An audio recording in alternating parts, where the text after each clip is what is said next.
Hi welcome back to my YouTube channel. నేను మీ చంద్రికా భూషణ్. న్యాచురల్గా పండించిన కూరగాయలు ఇంత వాల్యూ ఉంటుందని అనుకోలేదు. నేను ఇంటి వరకే పండించుకున్నాను, కానీ ఎక్కువ అవుతున్నాయని మా విలేజ్లో వాళ్ళకి కొన్నానండి. అవి అమ్మినాను. ప్రీ ఆర్డర్స్ అంటే ప్రీ ఆర్డర్స్, ఇంత వాల్యూ ఉంటుందని కళ్ళు కూడా అనుకోలేదు. అందుకని చూడండి, ఇక్కడ కొన్ని నేను పండించాను. చూడండి, వీటికే ఎగపడిపోతున్నారు మా విలేజ్ వాళ్ళు. సో అందుకని నేను ఎక్కువగా పండిద్దామని ప్లాన్ చేద్దామని ట్రై చేస్తున్నాను. చూద్దాం ఎలా వస్తుందో, ప్లాన్ ఎలా సక్సెస్ అవుతుందో చూడాలి. మరి మా వాళ్ళు ఎలా కొంటారో చూపిస్తాను. ఇప్పుడు కోసుకుంటున్నాను. తర్వాత మా లోపల ఫామ్ ఇది కాలనీ అనమాట. కాలనీలోకి వెళ్ళి చూపిస్తాను ఎలా కొనుక్కుంటారో మీరే చూడండి friends. Okay, let's go to cutting.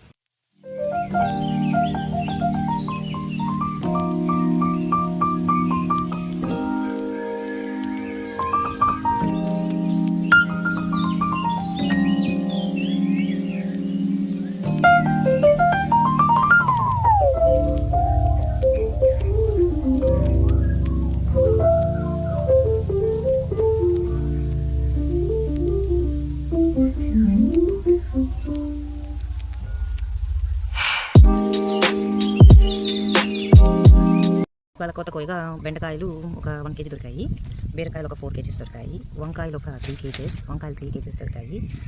ఇవైతే చాలా తక్కువ. గోరు చిక్కుడుకాయలు 1/4 kg కూడా రాలే. కానీ ఇవే మా ఊళ్ళో వాళ్ళు ఇవే ఎక్కువ అడుగుతున్నారు. ఏంటో మరి అర్థం కాదు. బీరకాయలు చాలా ఫ్రెష్గా ఉన్నాయి. ఇప్పుడు నాటు బెండకాయలు చూడండి ఎంత ఫ్రెష్గా చూపిస్తాను. నాటు బెండకాయలు చూడండి ఎంత ఫ్రెష్గా ఉన్నాయి. ఇవి చూసారా, ఇవి చూడండి ఎంత వెరైటీగా బుడ్డ బెండకాయలు చాలా టేస్టీగా ఉన్నాయి. ఇవైతే చాలా బాగున్నాయి. ఫ్రెష్ వంకాయలు చూస్తారా, ఫ్రెష్గా ఆంధ్ర వంకాయలు, గుత్తి వంకాయ పెడితే ఎక్సలెంట్గా ఉంటాయి. ఇప్పుడు వీటిని వెళ్ళి అమ్ముకొని వచ్చేద్దాం. రండి, చూపిస్తాను మీకు కూడా మా వాళ్ళు ఎలా కొనుక్కుంటారో. నా దగ్గర కొత్తగా ప్లాన్ చేయాలి. ఇక్కడ ఈగలు ఎక్కువ ఉన్నాయి. ఈగలు లేకుండా వీటిని చాలా జాగ్రత్తగా పండిస్తే ఆర్గానిక్, మన మందులు వేయం కాబట్టి చాలా వస్తున్నాయి. సో ఇవి లేకుండా పండించాలని ప్లాన్ చేస్తున్నాము. ఆ ప్లాన్ని సక్సెస్ చేస్తాను. ఎలాగైనా సక్సెస్ చేస్తాను, చూద్దాం. Let's wait.